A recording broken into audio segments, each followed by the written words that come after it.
guy. You're not a tech guy? Okay, no, but I gave it a shot. You tried. I gave it a shot. I hit the wrong fucking button. That's why we need a tech guy in here at all times with us. All right, Goose. I need a stat guy. Stat guy, tech. Well, hey, I mean, this is a fucking Hollywood production here. We need a crew, all right? Stars come in to do the job, and then they leave after. That's what this is supposed to be. I just called my how self-centered am I? I don't know. That sounded a little cocky. Good. Fuck it. I don't care. Bulls won. What's up? All right. So tonight, Vooch 8 played a pretty good game. Want to give him some flowers. Inserted himself. Nikola Vucevic on TNT, national television, goes 12 for 20, 24 points, 13 boards, 7 assists, 2 steals for Vuce, adding a block, no turnovers. Thoughts on Nikola Vucevic's performance, because he has been being dogged a lot lately. I mean, I think tonight, given the matchup, he had either Jonte Porter, Thad Young, or Scotty Barnes, and sometimes Chris Boucher was out there on the floor, but for the most part, it was somebody undersized and not really to the skill level of Vooch. So the Bulls wisely took advantage of the mismatch there tonight against a Raptors team on a back-to-back with a completely overhauled roster after beating the Bulls to the punch of trading their 2 tradable star assets in OG and Pascal Siakam. So, what did you think about that trade, Goose? I just want your opinion, because we didn't get to talk about it. So the fact that the Raptors have been able to move their kind of like mid-tier stars, neither OG or Siakam are like top-tier guys. Siakam maybe a little bit more so than OG at this point. But to move both of them and get the pieces that they've got back and still have a roster that you saw tonight keep up with the Bulls. They just shellacked the Heat last night. So coming off of a back-to-back with such a fresh roster that doesn't really even know how to play together, you had continuity and anti-continuity, and anti-continuity with the younger roster almost won. I think they said at one point, Goose had like 3 or 4 players on the court. I mean, look at their starting lineup. I mean, it's Scotty Barnes and Garrett. I mean, Quickly's new, Barrett's new, Porter's. I mean, hey, good for Jonte Porter though, huh? I didn't know if he'd make it. I really didn't know if he'd make it. He looked real rough when he was at Mizzou there for a little bit, because he was there. No, I mean, that's 2 Porter brothers that have kind of come back from injuries that could have very well ended their career. So definitely nice to see him playing in the NBA. Looks pretty active. Looks a little undersized for a 5 for me. So him finding his fit here in the league should be interesting, just because it's not good enough to really be quick enough, rather, to be a 3. So kind of a 4 or 5 tweener, which I guess there's room for it in positionless basketball. So we'll see how he pans out, but just kind of a good story all around to see him play. I'm jealous. To be honest, I'm jealous of what Toronto was able to do in turning around this roster, picking out one player on the roster in Scotty Barnes, which wasn't too hard to do, to build around. And I am envious of their ability to not only get ahead of the trade deadline, but to actually make a decision and pull the trigger and try to get out of this play-in tier that they were also in with the Bulls the most of the season. I think it's easier for the Toronto too, because they've identified a potential future superstar, and I don't think that their head coach, I'm not even gonna butcher his name, but I don't think he was wrong when he said that Scotty Barnes should be getting those calls a couple weeks ago when the Raptors lost that weird game to the Lakers. We saw Scotty Barnes make a crucial turnover or 2 there in the 4th quarter, but this kid, he was getting dogged on a sophomore slump. People were talking major shit about him, saying that, he's overrated, blah, blah, blah, blah, blah. This guy's taking over games. I mean, if you watch any sort of Toronto basketball, which I'm not a religious watcher of Toronto basketball, but I catch it when I can, Scotty Barnes is good, and honestly, Goose, I'm really interested to see the pairing between him and RJ Barrett out on the court together. RJ is so shaky offensively, but he does give maximum effort on both ends, and I feel like Scotty does the same thing. So I think that could be like a wing tandem that's going to be kind of scary in the future, especially if RJ can pull it together. I don't know what you think. It's just my opinion. No, I mean, obviously RJ's going back home to Canada. When he was drafted, there was jokes about the Maple Mamba and all that kind of stuff. Maple Mamba round 2 after Andrew Wiggins was a bust. So not really. I mean, he was a bust, and then he won a championship. So I don't know if he can be a bust, but he also won a championship on the most stacked team of the 2010s. So this is also valid. But regardless, I've always liked RJ Barrett in the Zach LaVine trade scenario situation. RJ was a player that I was okay with in a return to take a gamble on. Wasn't somebody that necessarily wanted or was extremely excited about, but at least a young talent with enough potential to where you could have justified a move like that. And I think the fit in Toronto for him next to Scotty Barnes is phenomenal. I think Quickly is going to probably be more of a short-term stay there for them as I well. agree. But that's what's exciting for Toronto is Right. you were able to move your stars and you have a plethora of really good role players, whether it's Gary Trent, Bruce Brown. Wow, what a fourth quarter for Bruce Brown tonight too, and the loss for Toronto though. I mean, that's his first game. Yep, this is his first game, fresh off the plane. That is crazy. Getting closing minutes and being effective on a brand new team with a new jersey on. Same night. You know who didn't get closing minutes tonight? Zach LaVine. I know. But there's more to it. We'll clear that up. Is that because of the foot? I mean, I hope it's because of the foot. Can we say he looked like shit before he tweaked the foot? Yeah. Okay. All right. As long as we can be honest about it and tell the truth. Again, yeah, no, Zach looks not 2 engaged. turnovers, 3 assists. That's not going to cut it, especially in the short amount of time that he played. So I'm sure to the media and outwardly, it will be precautionary about the foot. You know, Zach came back into the game after going out, and he looked all right, but the team was playing well without him, so we let him sit. Even though we lost the lead without him for a minute there. So, I mean, that there's holes all over that logic that Bulls on Tap will point out. Because it's true. And that's why I'm envious. Tonight I had to watch a team that's fully overhauling around their star draft pick that the Bulls thought that they had in Patrick Williams, same college, same program, wrong year. So you're watching that. You're watching that storyline play out. You're watching the Raptors actually be able to hit the rebuild, reset button, and I would simply just be more excited as a Raptors fan than I am as a Bulls fan right now. Bulls are seemingly stuck. They have the bargain cheap assets on the market, except the team can't afford to take the bargain deal for them because their value to this team is so high because we're so mediocre that it's just there's just nowhere to go. And we're going to be the 10th seed, and we're going to be in the play-in, and it's going to suck. Oh, yeah, absolutely. I mean, I agree with everything you just said. Andre Drummond playing 10 minutes tonight. I wanted to look at that. Are you upset at that, or do you understand that due to Toronto's roster build? Given how small Toronto is and how small they play, it makes some sense. And obviously, Vooch had a hell of a game. So don't you think you could have rotated them a little bit just to keep, I mean, I know that Andre's not that guy offensively. I get that. But with such a small team, don't you think you could try to make it a point? I don't know. I think at this point, getting up and down the court might be too hard. Well, our Andre experiment ended when Vooch got healthy. That's fair. And for the most part, Vooch has been extremely healthy as a Bull in most of his career. He played all 82 last year. He's been a very reliable player. So Andre is going to have to get in where he fits in, and that's probably going to be 10 minutes a game, which is unfortunate. And given what he was able to show during the time where he was back in a starting role, might be able to move him. You might be able to move him. Right. But we've seen this front office maneuver. We haven't made a serious move since 2021. So, and the position we've played ourselves into doesn't really feel like we're going to make a move. We got a compliments. I like compliments. First time YouTube. Cool. Hey, we got it to work. Yeah, let's go. Shit. Let's go. Oh, yeah, Chai Sports fans here. I already knew I got it to work. What's up? Need a fucking tech guy? You need a stat guy?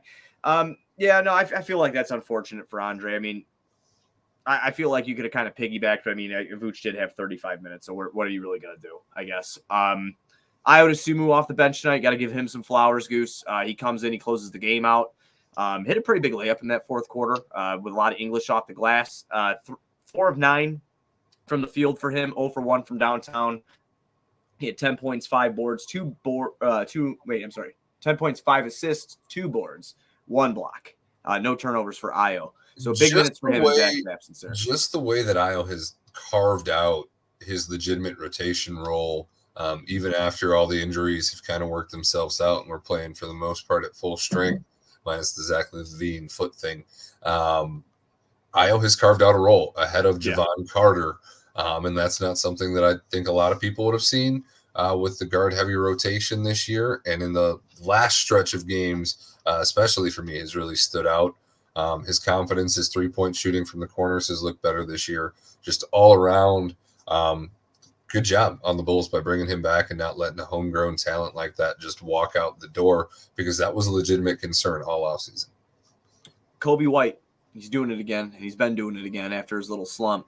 Where are you at with this, man? I mean, this is it's pretty apparent now. The offense and everything should probably be running through him. I feel like that's when the Bulls play most effective. It is. I mean, we're on national broadcast, and obviously when it's Stacey and Adam giving flowers for the handles, it's one thing. It's something they see every night. But when it's on a national broadcast and you hear constant remarks about how clean and how smooth and how improved his handles are this season, where can you move Zach LaVine? Can you get him to the Warriors for Chris Paul's broken wrist? Like, can you? Did you see that they were like? I think we talked about it last time too. They were talking about like Lonzo being in a trade and getting rid of adding that to it. Like I said, but we've talked about that. What kind of trade is that going to be? I mean, that would have to be like LaVine and Lonzo for Wiggins and Paul. Wiggins and like Paul or something, or maybe if we were lucky, the expiring contract of Klay Thompson. But I can't see them breaking up the Splash Brothers, and that makes sense. He looks like fucking. He does. He does, unless he's playing in the United Center, where he's got that 14 3-point record. See, I'm speaking into existence, man. The resurrection, the second wind of his career in Chicago in a Bulls uniform. Yeah, I didn't even think about that aspect of it. See, man, I'm always thinking he shoots better in this building than he does in any other building. Yeah. He could play here 41 times a year. Just imagine what could happen. No shit. DeMar returns back to Toronto, 9 for 20. I mean, I don't like the 9 for 20, but when it came down to the end of this game, he did ice that sucker like usual. So yeah, he did. He hit that tough shot. Kobe hit that big layup, though. I mean, got that rebound, got a big layup. Since Kobe's 3-point shot wasn't fun. Right, he was 1 for 6. To further answer your question, if the Bulls can get Zach out of here, I think you can make the legitimate case with enough usage for Kobe that he could be that fringe all-star player to simply replace Zach. And we joked about it for years. We kind of like hinted at it for years, and now it's becoming a reality. So it's kind of interesting to see that story play out as well. Fucked up. But besides the fact that we are seemingly stuck with Zach LaVine, whether he plays or not. There's so many people that love him too, and I like a lot of the people that like him. And it's not that I don't like Zach. I hate that I have started to hate Zach LaVine, and it's not even. Damn! You went hate. I went hate. Hate. I situationally hate Zach LaVine. I wish him all the best. I think he will be great on another team, but the way this story has played out here, trying to get himself traded, kind of acting a little bit prima donna-ish. Given the fact that the opportunity and the contract all came because of the opportunity that Chicago gave him, to almost go out as sad as he did and now just be stuck here and like have to fake that he wants to be here, it makes me cringe and turn in ways that I don't like. So I hate that I have somewhat had to hate Zach LaVine, because I don't. I think he's a good dude. I think he's a good person. I think he's good at basketball. I just think that the way things have played out here, and the vision of the team that was put around him isn't really his fault. But I can't stand the situation right now because I just want something different, and we are so stuck it hurts. It's very true. Bulls win this game, Goose, shooting 48 of 91 from the field, over 50%, 52.7% to be exact. They also win the game hitting only 6 3-pointers tonight. This is not real life. Yeah. So the Bulls hit 6 3-pointers. Toronto hits 10. They shot 26.3%. We shot 25% from deep. Toronto took 20 free throws. They hit 16 of them.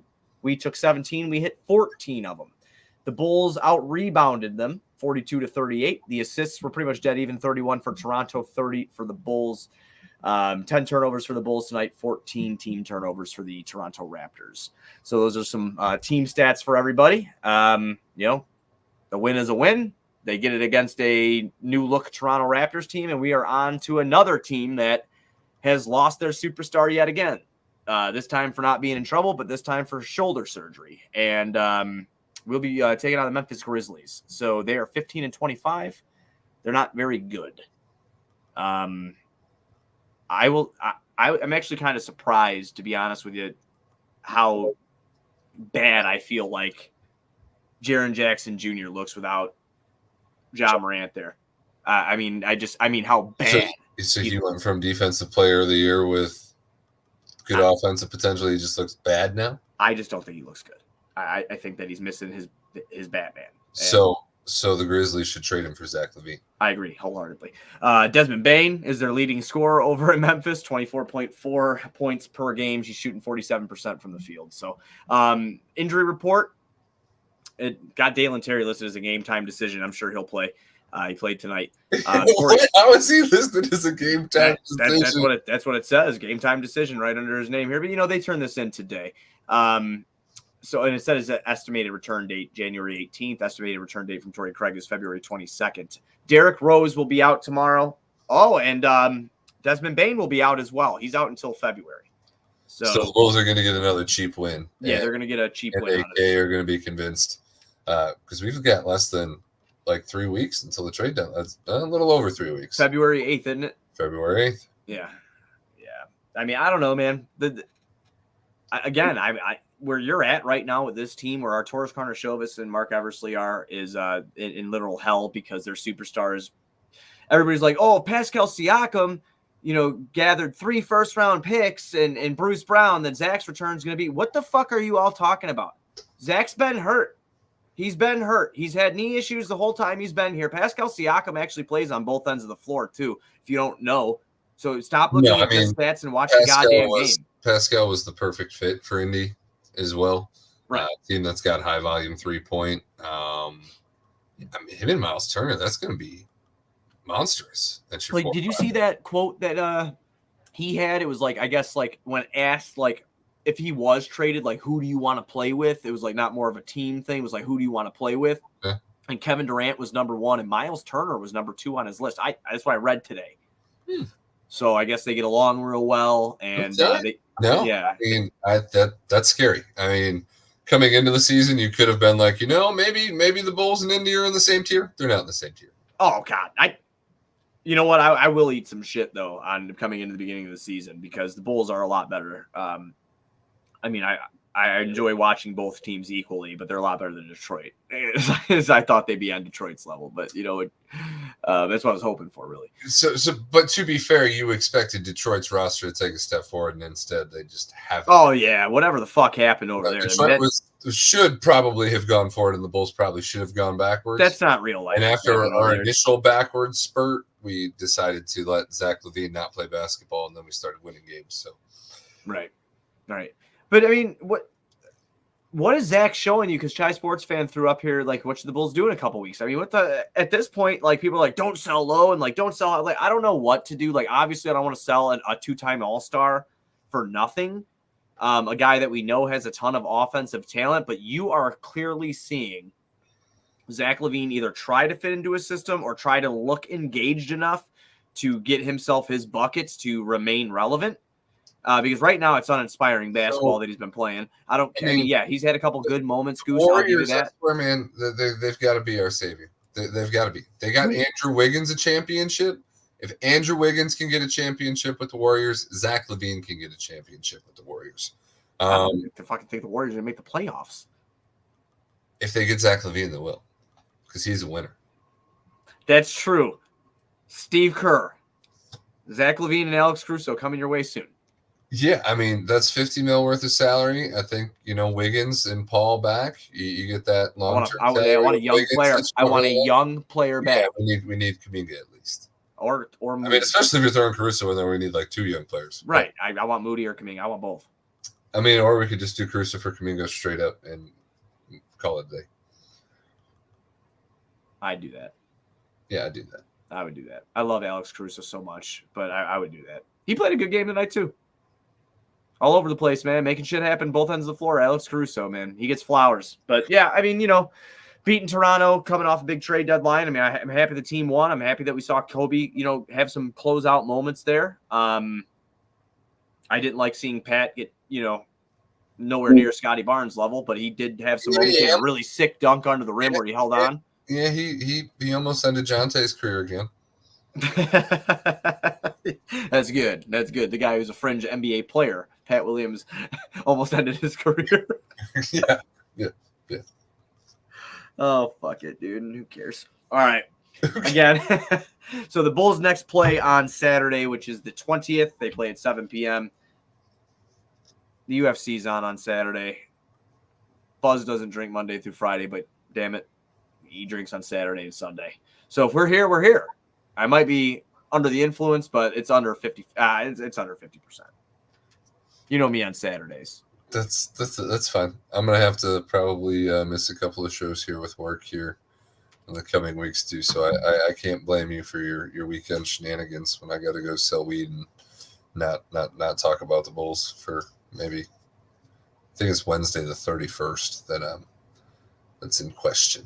Oh my God. You tell your boss, hey, I have shit to do. I tried, Buzz.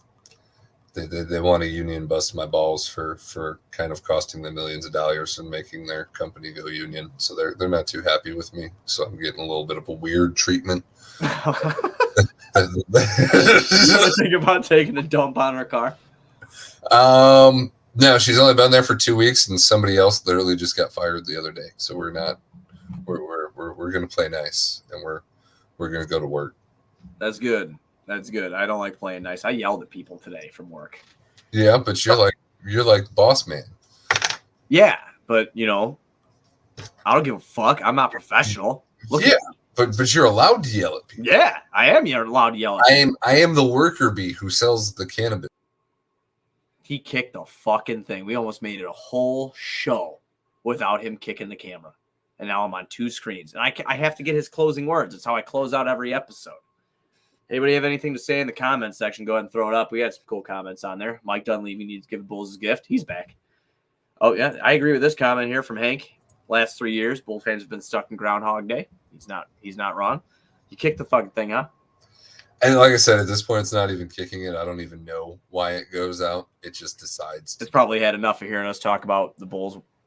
To be fair, this camera's like 10 years old. I should probably just get a new camera. Last year when you asked me if I needed any equipment, yeah, that we could have written off, I probably should have taken it. But I didn't because I thought I was being a nice guy. And instead now my camera just decides when it wants to work and when it doesn't want to. Well, there's still time to make that happen. So we will catch up about that after the show. I will not buy anybody else's cameras. Okay. Just Goose. All right. Any closing words before we get out of here, man? Yeah, Kobe White, keep the heater alive. Zach, if you could play yourself into some trade value by February 8th, so Kobe can take over this basketball team officially, that would be fantastic. But other than that, I kind of just feel like Hank. I feel like I'm stuck in Groundhog Day. I'm watching a team that I know isn't good enough to compete at a high enough level to make me happy. And it's night in and night out, man. Night in and night out. Just a little glimpse of we're good enough. Got people like Bill Simmons. We're a top 6 team in the East. What a jag. I didn't believe that night. I don't believe it tonight. Maybe AK's got one last trick up their sleeve with this continuity roster before they call it quits. But I got a feeling we're going to be riding this same thing out until the wheels fall off in the offseason when DeMar leaves us and we get absolutely nothing for him. That was fucking... what's going to happen, Buzz? DeMar's going to be like, oh, no, you don't want to pay me $25 million for 3 years? I'll stay for the same price that everybody else would pay me. Hell no. I'm going to go make $9 million and play in L.A. I'm going to play in a nice location, and I'm going to chase a ring. He could go to either L.A. team. He could go join the L.A. veterans and play for the Clippers. Hey, man, they're balling. They are. I can't hate too hard, but it's just like Brooklyn 2.0, KG, and all that fun stuff. You don't think that they go? You don't think they can go far? I think is their health. Yeah, they can go far. Well, yeah, no, you're right. James Harden's going to pull a hammy. Kawhi and PG aren't going to play. It's going to be Russell Westbrook and the remainder of the roster into the playoffs. Might be able to get Bones Highland back in the fucking rotation over there. Yeah, but no. All around I wish that was our team.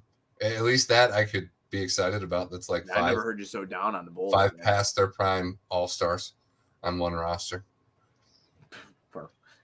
We have 3 of them. Yeah, we do. Oh, We're halfway there. Yeah, halfway there, baby. Halfway there. Half the caliber of past all-stars. Oh, yeah. They've got a culmination of MVP on their team. Dude. Russ and Harden used to duke it out for the MVP every year. Kawhi's taking MVPs. PG's the only one that, and even he was at least probably in talks at some point. Kawhi got a finals MVP. Yeah. 2 of them. Yeah. Yeah. Paul George, I don't think he was never an MVP. I know that. I know I always thought Paul George was very good, but I always thought he was wildly overrated. I think where I fall on that is I thought Danny Granger was better than Paul George until Danny Granger got hurt and then Paul George emerged. So that's kind of where I got a little confused. Yeah. Danny Granger was a dog. It was a dog. Yeah, he was a dog. Man, see, we could talk basketball all night. We're not going to do that, though, because we're going to go. We're going to go now. We're going to get out of here. Everybody be sure to get on tapsportsnet.com for all your Chicago sports literature and podcasting needs. Following us on Twitter, Bulls on Tap at On Tap Sportsnet, Goose on Tap, Buzz on Tap. Anywhere you listen to podcasts, you can listen to us 5-star rating and review because that's cool and tough. Subscribe to the YouTube. We're presented by Sports Illustrated Media Group. We'll see you when we see you.